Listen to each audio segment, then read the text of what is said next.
গোষ্ঠীর বল আছে, অর্থ সম্পদ আছে, আর গরিব মানুষের সাথে তুমি যাতা করে চলে দেবে। ওই গরিব মানুষ যদি আঘাত পায়, কষ্ট পায়, ওই গরিব মানুষ যদি মাপ দেয় তাহলে বেহেশতে যাবে।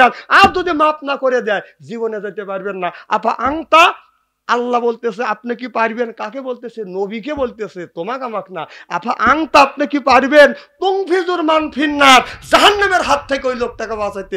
রসুলকে আমার ঠেকা পড়ে নাই।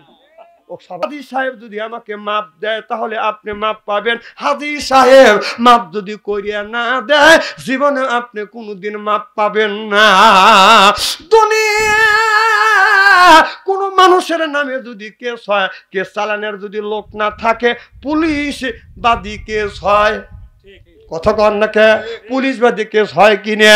আর কিয়ামতের ময়দানে কিছু মানুষের নামে আল্লাহবাদী কেস হবে, যারা মানুষের উপরে নির্যাতন করবে, জুলুম করবে, তাদের নামে কিয়ামতের ময়দানে আমার আল্লাহ বাদী কেস হবে। আল্লাহ নিজে কেস করবে। কিয়ামতের ময়দানে লোকটা আমল করবে, এরপরে আমলের দ্বারা লোকটা জান্নাতে যাবে। কিন্তু হাতে টিকিটে লেখা আছে হাজী সাহেবকে আমি অন্যায় করছি, অপমান করছি, হাজী সাহেব যদি মাপ না দেয় আমি কোনোদিন মাপ পাবো না। এবার আল্লাহ বললেন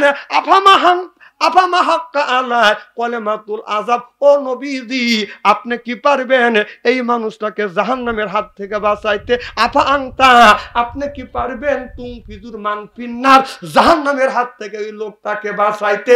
আল্লাহ নবী বললেন আমি পারবো না। আল্লাহ বললেন লোকটা যদি মাপ দেয় তাহলে মাপ পাবেন, আর এই লোকটা যদি মাপ দেয় না দেয় জীবনেও আপনি মাপ পাবেন না, পাবেন না, পাবেন না। বুঝে না। এই জন্য গোষ্ঠীর বল আছে, অর্থ সম্পদ আছে, আর গরিব মানুষের সাথে তুমি যাতা করে চলে দেবে। ওই গরিব মানুষ যদি আঘাত পায়, কষ্ট পায়, ওই গরিব মানুষ যদি মাপ দেয় তাহলে বেহেশতে যাবে। আর যদি মাপ না করে দেয় জীবনে যেতে পারবেন না। আপা আংতা আল্লাহ বলতেছে আপনি কি পারবেন? কাকে বলতেছে? নবীকে বলতেছে, তোমাক আমাক না। আপা আংতা আপনি কি পারবেন? তুংফিজুর মান ফিন্নার, জাহান্নামের হাত থেকে ওই লোকটাকে বাঁচাইতে। রসুলকে আমার ঠেকা পড়ে নাই ও সবাই করতে।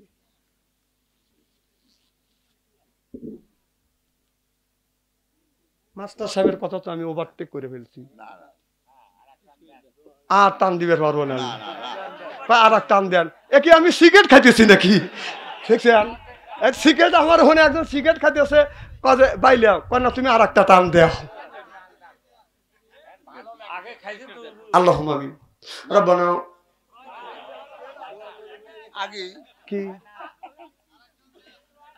না শেষ করে দেয়, আমি কিছু না কয় এটা আল্লাহ আমিন কইলেন। এরা তো বোঝে না, খালি এরা বেজাল বাজায়।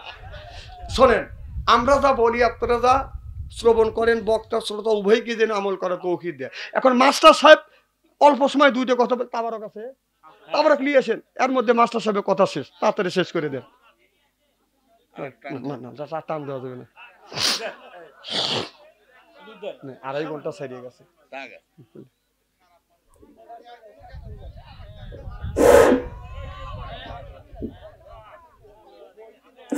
উপস্থিতি আসসালামু আলাইকুম। ওয়ালাইকুম আসসালাম। চট্টগ্রামের জামাল প্রামাণিক তার নিজস্ব উদ্যোগে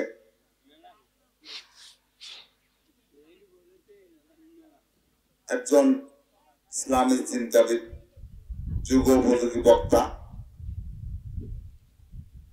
আপনারা চেনেন বা নাম শুনছেন, বাচ্চু আনসারী, যাকে ডিজিটাল বক্তা বলা হয়।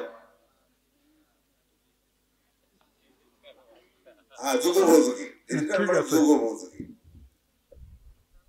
কারণ এই গভীর রাত্রি পর্যন্ত জালসা শুনছেন, যদি যুগোপযোগী বক্তা না হলে না, অনেকে ঘুম করতেন, অনেকে কায়দা থাকতেন, অনেকে চলে যেতেন। ডিজিটাল শব্দের অর্থ হল যুগোপযোগী। যে পরিবেশে যখনকার যেখানে যা দরকার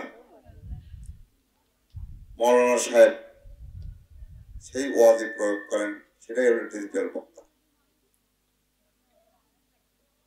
জামাল প্রামাণিক তার নিজস্ব উদ্যোগে একজন বড় আলেম সাহেবকে আমাদের গ্রামে